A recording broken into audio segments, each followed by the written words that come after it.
before he took on his own young apprentice in Chief Palpatine of Naboo, who would of course become Emperor Palpatine. Darth Plagueis was a Sith apprentice himself, spending years under the tutelage of his master Darth Tenebrous. The novel Darth Plagueis by James Luceno says that Plagueis was an apprentice to his master for as many years as the average human might live. Although Tenebrous didn't always teach Plagueis in the ways of the Sith as properly as he should have, and wasn't always as hands-on in his apprentice's learning as he could have been, Plagueis would grow to become a great and powerful Sith, even more so than his master could have anticipated, due largely in part on his own. Years into his apprenticeship, near the end of it in fact, the two Sith found themselves on the world Baldimnik, due to Tenebrous learning through his networks of informants that the planet was rich in deposits of cortosis. Cortosis being the powerful ore that could be used to create weapons, be made into body armor, and even had the ability to short out a lightsaber for a time.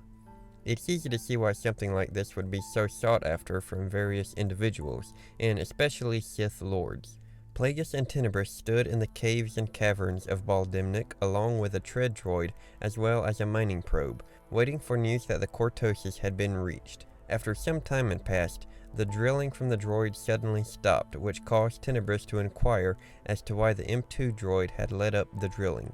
The other droid informed the Sith of news they were none too pleased to hear. The M2 unit informs me that it has discovered a pocket of gas directly beneath the new borehole.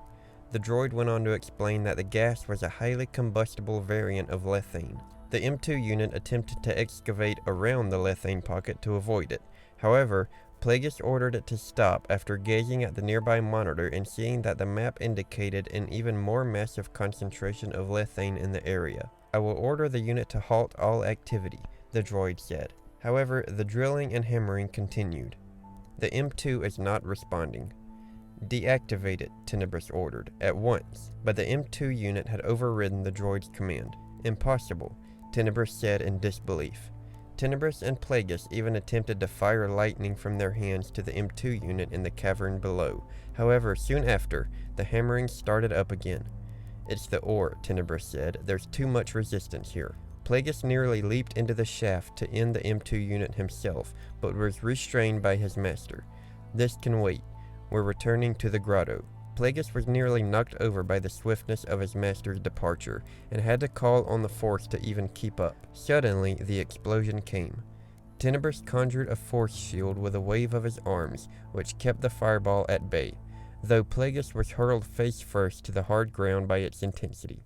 He looked up just in time to see the enormous slabs of rock from the ceiling begin to plummet directly towards their starship. At that moment, Plagueis perceived a danger that Tenebrous had sensed earlier on Baldimnik, his own death.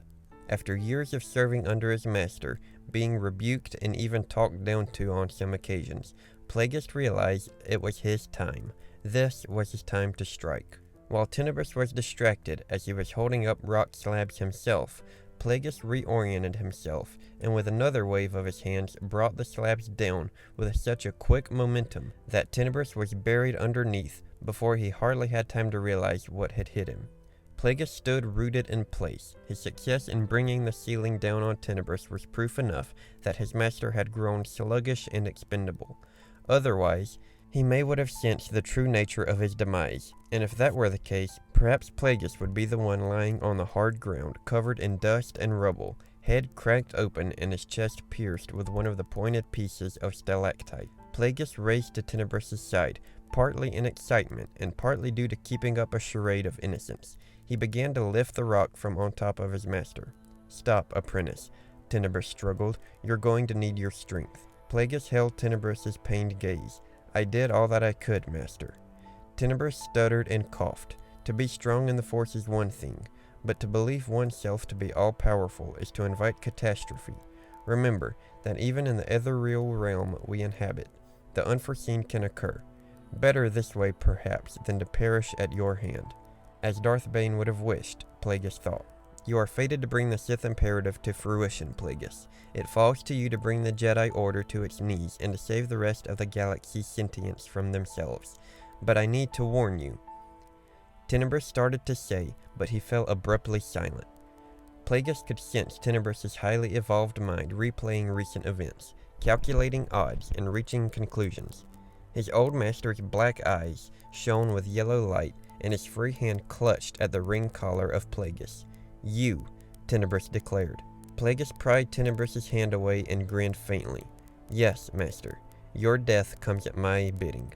Go to your grave, knowing that you are last of the old order, and that the new order begins now, and will for 1,000 years remain in my control." Tenebrous coughed up blood. "Then for the last time, I call you apprentice." Tenebrous would even applaud his student's use of surprise and misdirection, and for doing what he didn't know Plagueis had the stomach to do. Plagueis leaned away from Tenebrous, nonchalant, but in fact filled with a newfound icy fury, and with a swift chopping motion of his left hand, broke his master's neck where he lay. However, Tenebrous was not yet dead, only paralyzed and unconscious. As Plagueis observed the behavior of his master's midichlorians as life ebbed away, Plagueis perceived that they were beginning to die out, as were the neurons that made up Tenebrous's brain, or even the muscle cells that powered his once able heart. Finally, Tenebrous died as Plagueis looked on. He sat at his former master's side for quite some time, enough time that his legs quivered when he arose. His time as an apprentice was complete. He learned, grew strong in the Force, and it was time to continue on. Continue his journey as a Sith. Continue on his journey to attempt to cheat death and have eternal life. A journey which would eventually lead him to a young man from Naboo, who he would take as his own apprentice. An apprentice who, of course, would be his end. Thank you very much for watching. I hope you enjoyed it. May the Force be with you, and I'll see you soon in the next one.